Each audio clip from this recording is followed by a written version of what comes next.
Can we engage in a conversation on customer experience sometime? Let's go.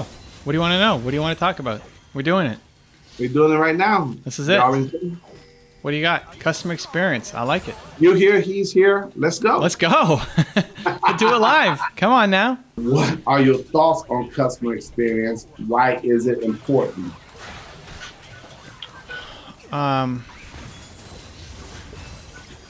If you look at what people care about, the experience is always going to be in there, right? Pricing is always important. Delivering their value is always going to be important. Customer experience is always going to be important. It becomes a question of what do you want to stand and win on? And for a lot of entrepreneurs, customer service is the easiest thing to win on. Like, you're not going to win on reputation if you're a startup. You're not going to win on history. I hope you're not competing on price. We got time for one more. So what are you gonna compete on? The best thing to compete on is the service. Is that I feel like you care about me more than the big company. That working with you, if I hire Zan to be my confidence coach, he's actually gonna care about me. Versus, I don't know if there's some big coaching company, but if coca-cola decided to sell confidence coaching, I think Dan would care more about me. That he'd care more about the customer service, the interaction, the experience than a giant company would. So that's one of the easiest advantages that you have as an entrepreneur, small business compared to your competition. It's not the only thing people care about. Some people will get, all they care about is getting the results. Some people all they care about is getting the price. They care zero about customer experience. Look at an airline, right? You've got business class, you've got economy, and you've got like the super low budget, pay for every bag that you bring in. Let's give love to the team, right? So if you're going the super no frills airline, then you're not going to get a great experience, right? They're going to make you pay for a bottle of water, but that's fine. You're not going for the experience. You're going because it's the cheapest. So people value those things in different ways: experience, pricing, the result that they're going to get. But it's one of the biggest ways that you can win as an entrepreneur. Yeah, how does that help? Like, why that question? What are you trying to do? That's not your actual question, right? I mean, what are you trying to ask something? What do you want? What's behind that? You already know that customer experience is important. So what's behind that question? So I'm a customer experience consultant. Now, I recently joined a New Zealand-based consultancy firm called Halftime Orange. Mm-hmm. I like to establish myself as a full-time consultant. Great.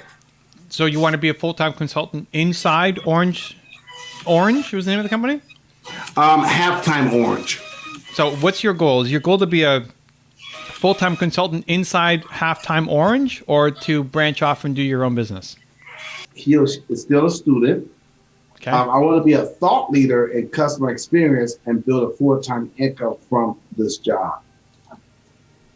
Okay, great. So there's a difference between having a job and being an entrepreneur. So big difference. Well, and that's fine. Like, if that's your ambition, is to make this a full-time job, you have to understand the dynamics of Halftime Orange. So what do you need to bring? Because I was an employee, and one of my only jobs was an employee, and I was the hardest worker there in my group. I did more than my whole team combined in terms of getting results, but it wasn't a fit. So what you need to think about is, what inside Halftime Orange, what do you need to do to make that a full-time job? Do you have to bring in more deals?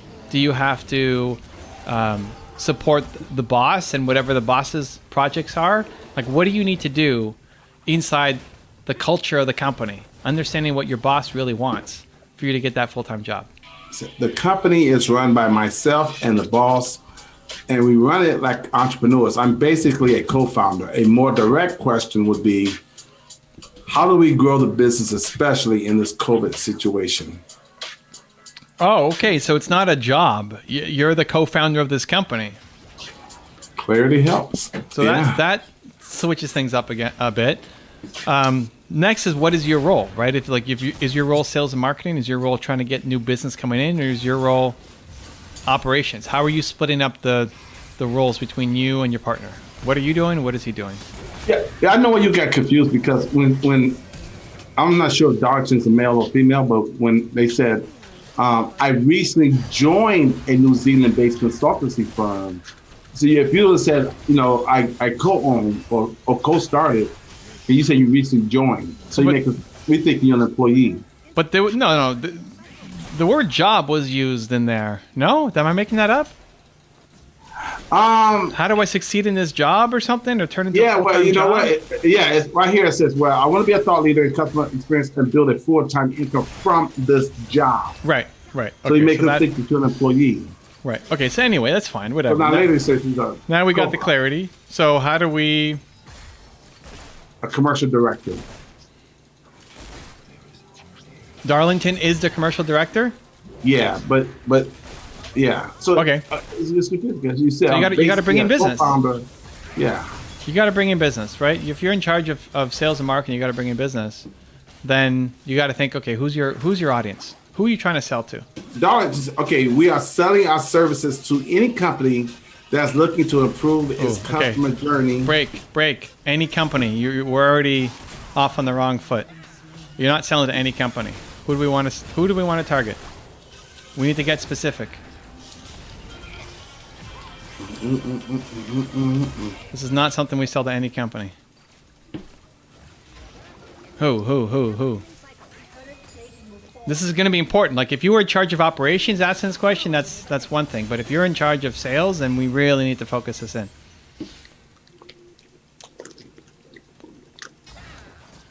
Banks. Okay, great. Well, that's great. Like, a bank customer experience is going to be vastly different than a lot of other companies. Okay, so banks. Do you have banking clients already? Darlington says that they have a meeting at the bank tomorrow. LOL. So it's your first client then. So then you got to get as close to them as possible, right? Like, I like that you're targeting bigger companies. Bigger companies are slower to say yes to. For them to get a yes from, they move slower, but they value things. Like, if you're targeting a startup entrepreneur, they just don't have the budget to pay you, even if you love the idea of helping entrepreneurs. Customer experience is not the thing that entrepreneurs think is really important, that they're going to hire somebody, that they have no money. Banks might. So now you have to really understand what goes on into a bank life cycle. Like, how does the bank customer experience look like? To really know it, and then to give great advice. And you may only need that one client to blow up your company, right? Like, the right bank could be your entire business. That's more than a full-time job for you, your partner, and to hire a team. Your job is to wow the client at this meeting, get a small gig from them to prove yourself, and then ultimately roll it out across the whole country.